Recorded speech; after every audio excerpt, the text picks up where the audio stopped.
how does the computer work? Computer is usually controlled by the user.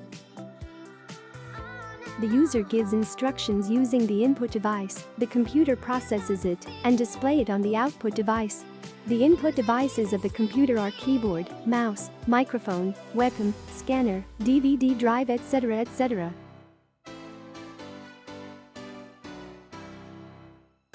The output devices of the computer is monitor, speaker, projector, printers, etc. The CPU, the central processing unit, basically performs all kinds of computer functions. This is the basic discussion of computers like today.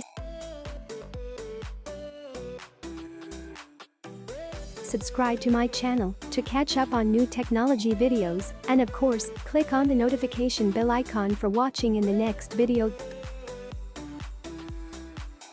Thanks.